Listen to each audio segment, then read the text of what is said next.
What's up, guys? Welcome to the Resellers Podcast with Tech and Sports and Daily Refinement. Today, we have a topic that happens all the time, and this happens every single year on eBay, maybe every single half year, which is it becomes glitch season and they change something and it screws up a bunch of listings. I just looked at my store. There's 330 listings that item specifics were deleted. So I've got to go back and correct those. But I haven't made a post on social media about it. I'm just going to handle it. But for you, what happened with your store and this, it came up in our Facebook group that a bunch of people had item specifics deleted. Yeah, so every year when they do the seller updates, they change a bunch of stuff on the website, and something is bound to break. All this week, a lot of the different functions have not been working, and I've been posting for probably 2 weeks now to say, expect that things are going to get messed up, expect that things may slow up for a day or two, expect problems with the website. Unfortunately, as crazy as it is, that's just part of the game on eBay. Last year, I had over 9,000 items that needed item specifics that I correctly did. And then after the update, they were no longer correct. So, we can all either wait for eBay to fix it, which nine times out of 10, they never do, or we have to go in there and we have to do it. So for me, I kind of almost look at it as a challenge. So when I logged in today, luckily I only had 63, which was some of them were like active wear, like skorts for tennis.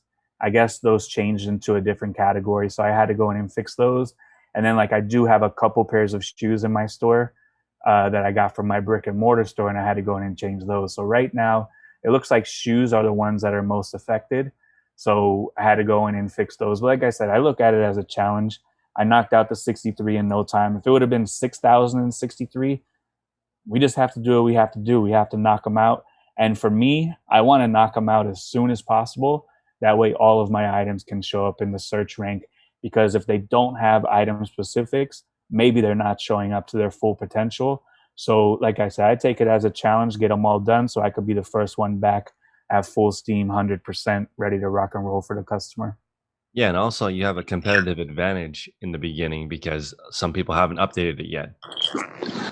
So you might actually be ahead of the game temporarily while people are scrambling. I have 330 to update, so that's probably because I still have lots of shoes in my store.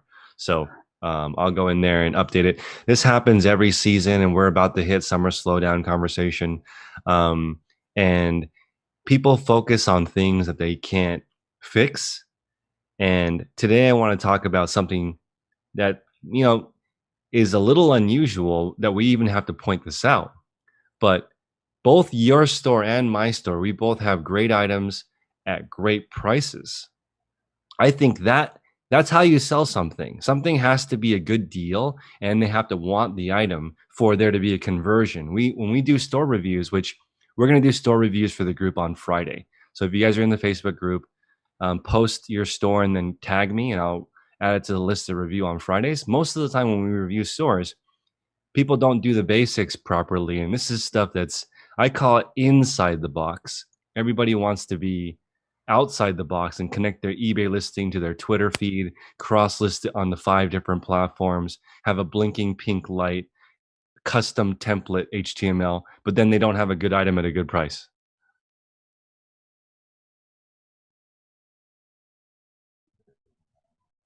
A great item, a very high quality item, but the price isn't great. The price may be above market. The price may be, something that is not going to sell. And sometimes sort high to low. Sometimes people sort by nearest first. And we all see in the solds and the completed that they do have some outliers that do end up selling for an outrageous price. But we don't know how long those took to sell. Was it 2 months? Was it 3 months? Was it 3 years? For me, I can jack up the price 3 times on all the items in my store, but they may not sell for 5 years. So it kind of depends on what kind of game you want to play, how fast you want to turn your items, how bad your business needs cash flow. Like I said previously, like I just figured out a couple years ago, the more items that I sell, the more money I make. So like just because I could get $35 for a shirt, if I price it at $29.99 and take 20 and up, that item's out the door and I'm able to buy 5 more items, 6 more items with that same amount of money and keep the snowball rolling, keep everything going momentum wise. I think one of the most important metrics in the traffic tab is bounce rate. And that's something that not a lot of people talk about. But I think if someone comes to your listing, they look at it, for one reason or another, they don't buy, whether your photos aren't as good when they look deeper, your description isn't great, your feedback isn't good, you're not offering a good return rate or return policy, and maybe you ship it out slowly, that's going to result in someone bouncing from your listing and buying from somebody else. I think that is one of the top things that eBay checks in regards to how much traffic they're going to give you. If you can convert 10 times out of 10, eBay will give you every single person that comes on the platform. If you convert 1 time out of 100, that shows eBay like something is wrong with your listing. Maybe it's price, maybe it's something else. And they even tell you, like, when your listing is over 45 days old, it drops in the search algorithm. That's because all of these people have come and looked at it, and for one reason or another, nobody bought it. So eBay puts it on a second tier, maybe page 2, 3, 4, 5, or 6 of the search. So if you can have a lower bounce rate store wide, I think that eBay will funnel you high quality traffic that's going to convert, because they know you're going to convert and they know that you're there to make deals and make sales. Another thing that people don't commonly talk about, so this is something that people need to think about, is the DSRs. There's a detailed seller rating, so customers can give you 5 stars all the way down to 1 star on communication, item as described, shipping time. I think there's one more, and you don't see those really. You can see them on the feedback page, but they don't send you a report. eBay silently keeps tabs on people. If you ship on time more often, you are more likely to get the customer, because the bounce rate is affected that way. If people come to your listing and they see it's 4-day handling, they don't want 4-day handling and they bounce. Or if you have 4-day handling and it really takes you 7 days to ship it. That's right. eBay is a huge company. They have to do quality research with customers on why they use the platform and why they do not use the platform. I remember reading maybe several years ago that customers who leave a negative feedback are like extraordinarily less likely to ever shop on the platform again. So if you see someone who left a negative feedback as their last feedback on eBay, odds are that buyer has left the platform, because for one reason or another, they were not happy with the transaction and they went to another platform. So I'm sure that they have all of these questionnaires, 1 through 10, how important is shipping speed? 1 through 10, how important is photos? 1 through 10, how important is a generous return policy? 1 through 10, how important is free shipping? That's why a couple of years ago, they were so steadfast in having us convert to free shipping, because that was the overwhelming reaction on what customers wanted.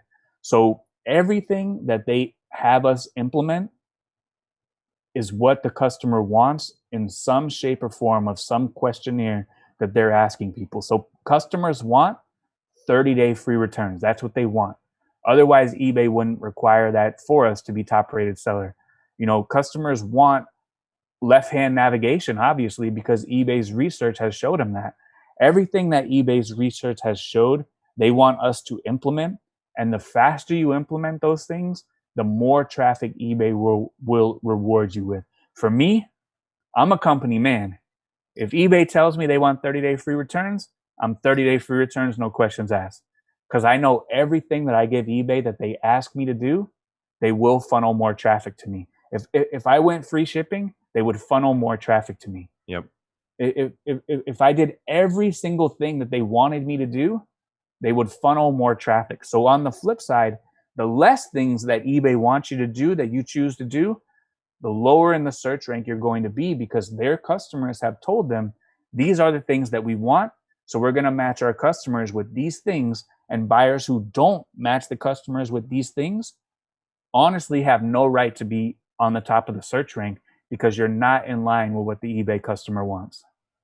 You know, it's funny that if you do what eBay tells you to do, they'll give you more traffic, and that seems obvious. But let's say you do the opposite of that, and you decide you want to cross list on 10 platforms, and you want to share it on Facebook and Facebook groups. You want to do things that are not recommended by eBay, because eBay doesn't say if you share this listing on Poshmark and Mercari, we'll give you more traffic. That's not something that they add. But when you end the No, listing on eBay because it's sold on Mercari and it asks you, why is this no longer for sale? And you put, or why, what is the reason for you removing the listing? And you put, it's no longer available to sale. yeah, What does that give you less traffic on the rest of the items because eBay doesn't know if you're going to be around tomorrow? that's conspiracy theory talk, but I think so. I think if eBay knows that you're playing in other people's sandboxes, I think that they could punish you, honestly. But that's conspiracy theory. That's not confirmed.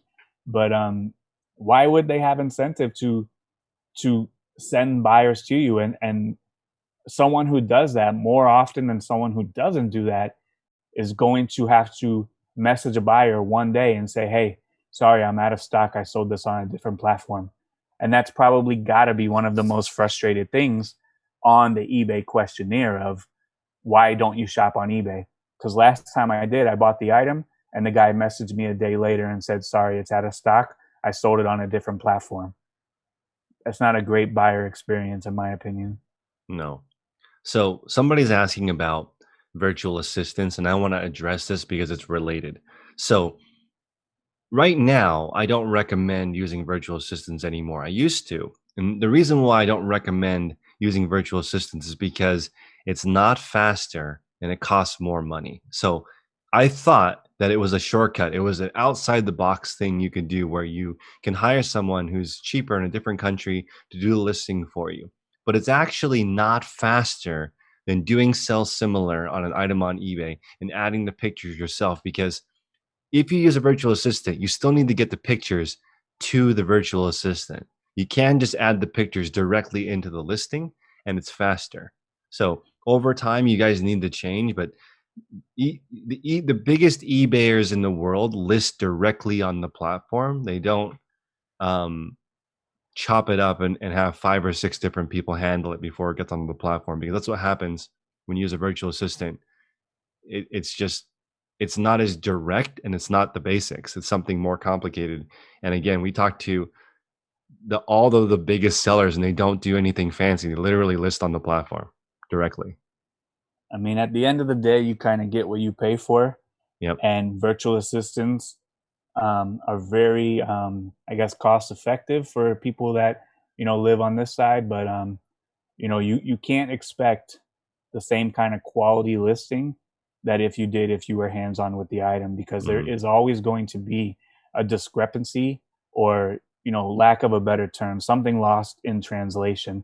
And it's not just a language barrier. It's just you have the physical item, they don't. So to expect 10-10 perfection from that kind of setup, I think it's going to be very difficult 10 times out of 10. So like you said, you have to give them the photos. You also have to write the description because you have to send them the description. So that's the part that was always a disconnect with me and the VAs, because if I'm going to write the description, I may as well just build the listing myself. Also, when you start scaling, $1.50 a listing is expensive. If you do 100 listings a day, that's $150. That's the cost of a full-time person in the US. And the cost of a full-time person in the US is going to be a higher quality listing. We're talking about quality listing as in like the condition description is accurate. You can say there's a stain on the upper left side. That's hard to see from a picture in a different country. When you're holding the item, and that's another upgrade that's really cheap that will help you, is getting bright lights where you list. Don't list in the dark. You should list somewhere where you can see all the flaws. That's why a lot of people notice the flaws while they're photographing the item. And then if you were the one that photographed the item, you can Yeah, remember that when you are listing. So if you totally. transfer that to somebody else, you're going to end up having more defects. And in the end, it's it's just faster to not outsource. And I have tried every single outside of the box idea, and it's not faster. Also, like we do look at a lot of different stores in the morning calls, and there's stores that are way bigger than mine that just throw listings up, just throw them up, and their sell through is not even as good as mine. No. But for me, I don't throw anything up. Everything that I throw up, I try to have as perfect as possible. And I don't know if my sell through is great or not. Well, it is great because on the listing quality report in my categories, I'm number one. So my sell through is great because I focus on getting quality listings up every single time, 10 times out of 10 times. It's not just throwing them up.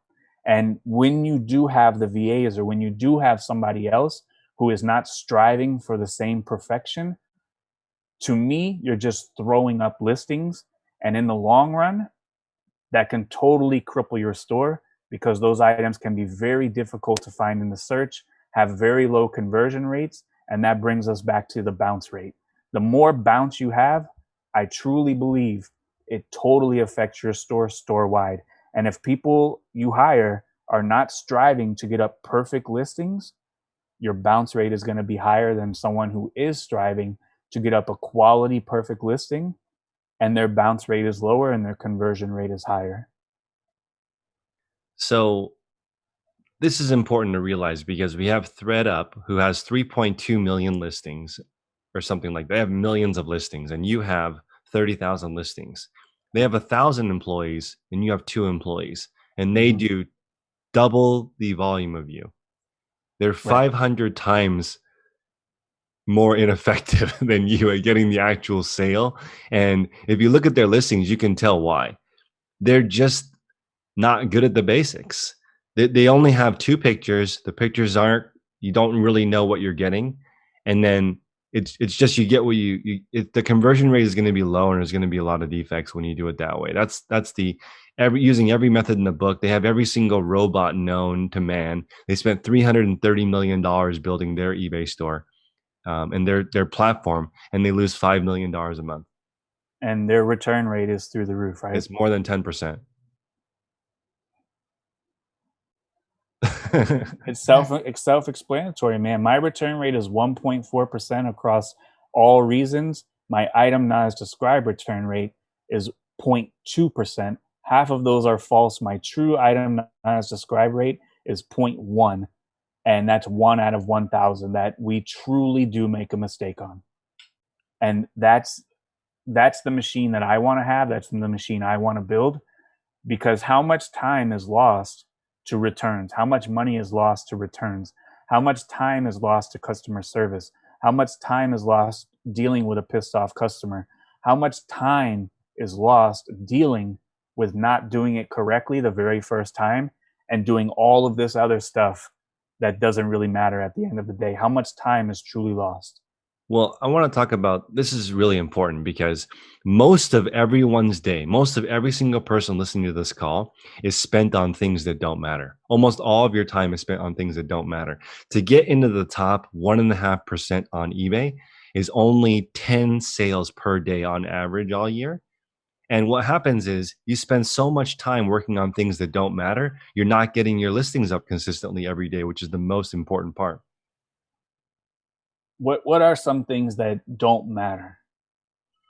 Cross listing doesn't matter because if you have a good listing at a good price, it'll sell on eBay Gotcha. 100% of the time. You do not Yeah. need the cross list. That's number one.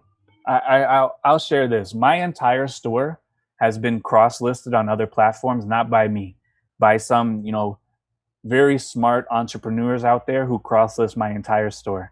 They buy it from me. I send it to their customer. I essentially drop ship for them.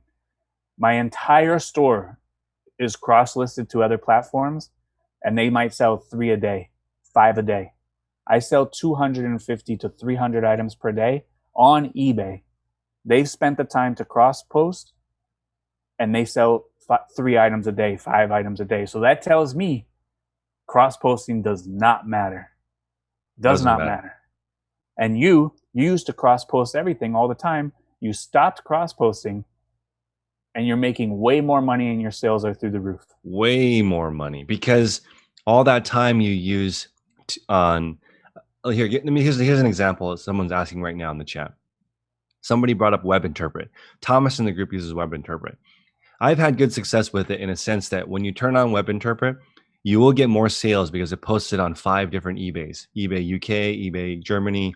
You can pick which countries that it'll repost the same item on a different country. Sometimes the listings don't sync. So it'll sell on eBay Germany, but it won't remove it from eBay USA.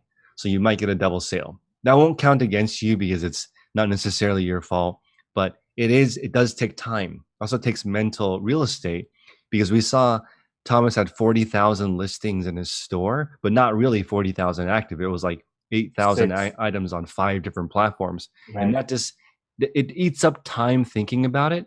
And it's the same thing as if you spent 20 hours a week cross listing on all the different platforms and you got 3 to 5 more sales. Yes, you did get 3 to 5 more sales, but you wouldn't have been able to list that many items to begin with. Your store would be much smaller. My store more than doubled in size since I switched. My defects went way down. It went from like maybe 60 to 70 per 60 to 70 per 5,000 transactions was my defect rate to 20. So it decreased in a third the amount of defects that I have because I didn't have to focus on all these different platforms. Number one thing that is distracting is cross listing, because if you have the right item at the right price, it should sell. And if you decide to sell on Poshmark only, that's fine. It doesn't make sense for you to go to different platforms. We know, we interviewed Rinzi now. They don't use eBay at all. They don't need the cross list because they have a good item at a good price. It just Same, depends. It's just, go ahead. same with Alfredo in the group. He crushes it on Poshmark selling shoes. Yeah. Does not sell on eBay, but he has great items at a great price. I will caution people on WebInterpret. The YouTuber Terminal 99, Yeah. old school guy, been around for a long time. When they were first pushing WebInterpret, he signed up to do it. He almost lost his entire account by doing it. He had to fire his entire staff, and he was banned or suspended multiple times because he sells a lot of antiques. He sells a lot of hard goods. He sells a lot of knives that he picks up at garage sales. In the UK and in Europe, some countries you cannot sell knives on the computer. So when his whole store got cross-posted from WebInterpret, he was like breaking international law by selling knives on other platforms. So when you sell on WebInterpret, we all know the rules in the United States. I don't know the rules for eBay Belgium. I don't know the rules for eBay Switzerland, eBay Australia. I don't know those rules. But that's your responsibility to know the rules on those platforms because your items are being shared on those platforms. You can go on YouTube, search Terminal 99 WebInterpret. I'm sure you could watch the video. This guy's probably been on eBay for 20 years, upstanding citizen. You could just know by the way he talks, he would never knowingly break a rule. His entire business was crippled because he technically was breaking rules in foreign countries due to WebInterpret. So make sure when you sign up for these things that you do your research and you know what's going on. For me, once I heard that, there's no way I'm signing up for WebInterpret because that's another thing. Like you said, it's outside of the box, way more hassle, way more stuff to think about, way more stuff to figure out for what, a couple more sales per day. Too much risk for me. I'll pass on that one, but that's just a word of caution for WebInterpret. So Isaiah is saying, do I think it's unnecessary to cross list even when your capital is limited, especially when your capital is limited, because you need that time. You need time to find better products when your capital is limited. You should be spending 90% of your time sourcing because you have time, but no money. So go find amazing $100 flips for $5 if you only have $5. Don't spend your $5 on something you flip for 10 and then have the rest of the day to watch YouTube. You have the whole day and no money. So you need to spend the whole day looking for the best possible item. You need to save time. What if you are a small seller, have a small store, maybe list a couple per day?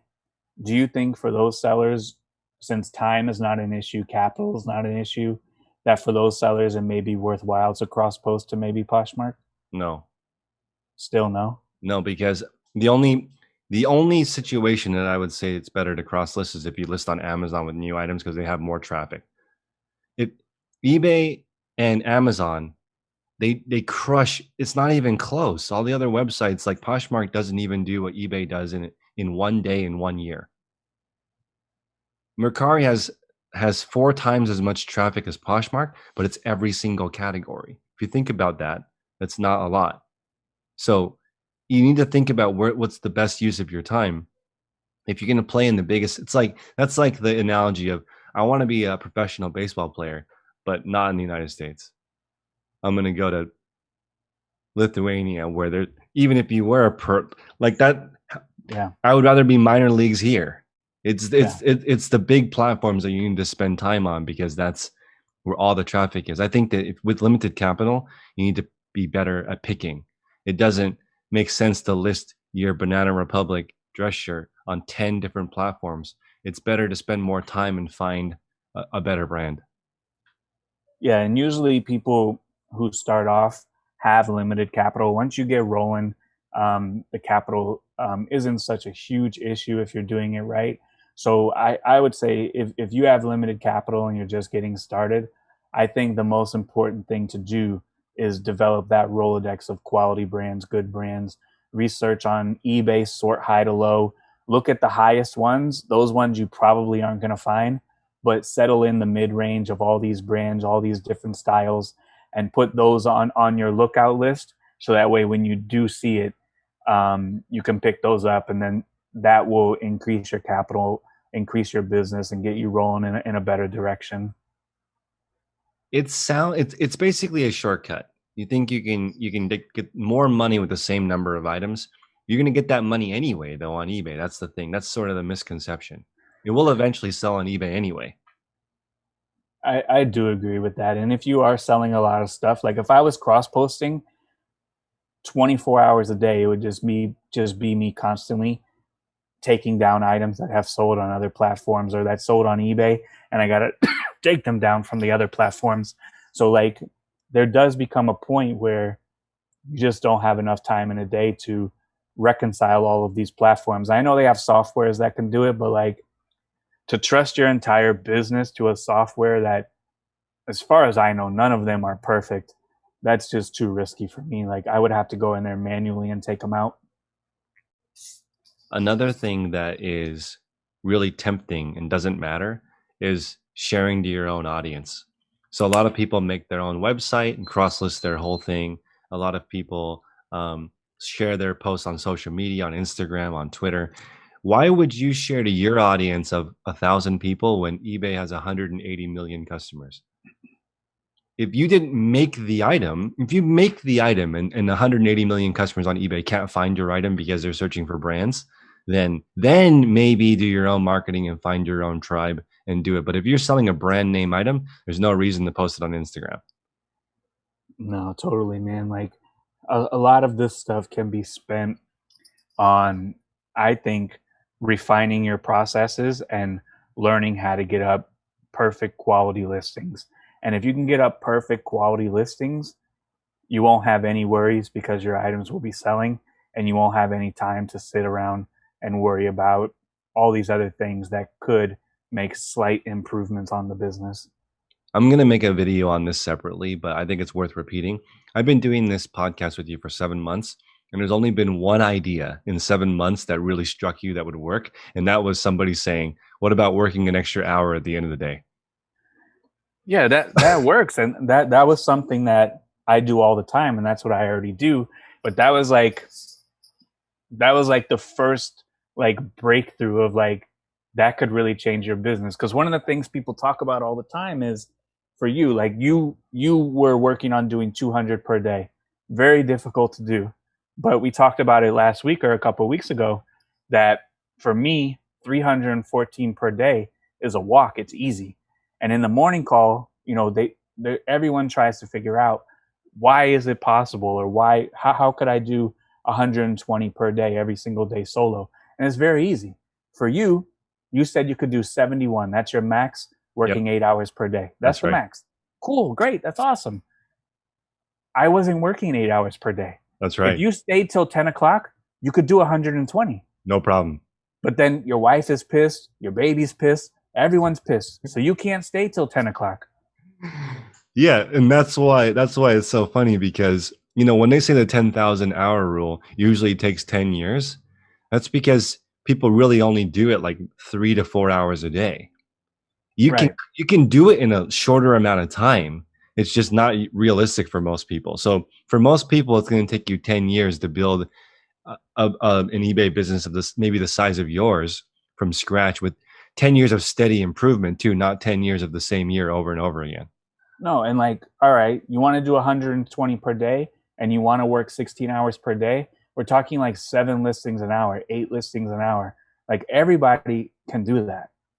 But you can't do it and then subtract hours as well. Like I can't say, yeah, I could do 120 per day Yep. in 2 hours. Like I can't do that. I could do it in 2 hours if I have 6 people. That concludes the free portion of our podcast. If you'd like to continue listening, please go to the Resellers Podcast on Patreon, and the link is in the description below. Thank you guys for listening. As always, make progress daily. Until next week, take care.